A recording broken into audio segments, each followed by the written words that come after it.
qisadan waxay ku dhacday wiil yar oo la yidhaahdo Axmed oo jira 14 jir.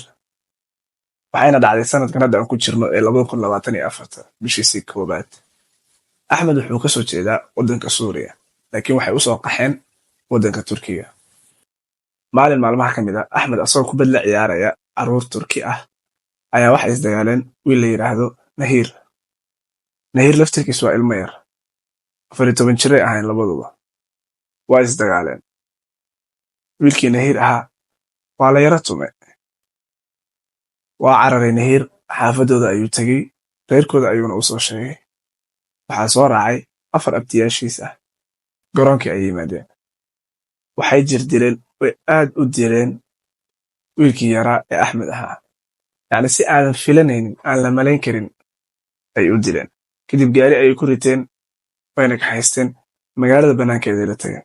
Halkan waxaa ka bilowday marka ciqaabtii iyo jirdilkii lagu samayn lahaa Axmed. Axmed waxaa laga xiiray timihii, waxaana lagu qasbay timihii laga xiiray inuu cuno. Markuu cunay, bac baa la soo arooriyey, afka ayaa looga buuxiyey. Kadib dab ayaa lagu shiday. Haddana waa anfici weyday raggii intii kiimika ayay soo qaateen, afka ayay uga shubeen. Waxaa isku milmay oo isku huray ilkihii iyo lafihii afka oo dhan baa daatay, yacni shiilmay. Intaa mayna ku ekaanine fure ayay xagga dambe ka geliyeen. Waxayna ugu sii dareen, way ku sii wadeen jirdil ilaa ay laf walba ay ka jabiyeen.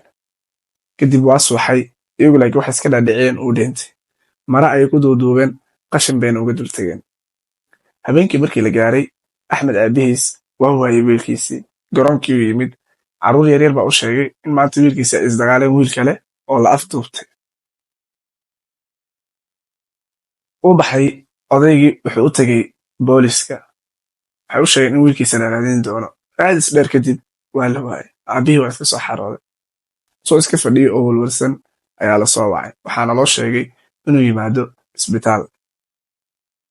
Markuu yimid, waaba wiilkiisii, laakiin aan la garan karin, oo indhihii laga soo riday, oo aan af lahayn, oo laf walbana ay jabantay. Wiilkii ma hadli karo, waxba ma sheegi karo. Waxaa lagu bilaabay wiilkii qalliin, horta in furihii laga soo saaro, la daweeyo. Bilooyin ayay socotay kiiskii wiilkaa yaraa. Wiilkana daweyn ku socotay. Ilaa maanta wiilkii ash ma noqonin, oo qof dhammaystiran ma ah. Dhinacna baa qalale. Xubno badan oo jirkiisa ka midana maba shaqaynayaan. Raggii wiilkaan saa u galayna waxay saa ugu galeen, waa wiil yaroo isaga la ego isdagaaleen, kubad darteedna ay isku dagaaleen. 4 nin, 2 waa la soo xiray, 2na waa baxsadeen. Ha ilaawin inaad page-ka follow dhahdaan, videogana aad like saartaan, idinku aad u mahadsan. Wabillahi tawfiiq.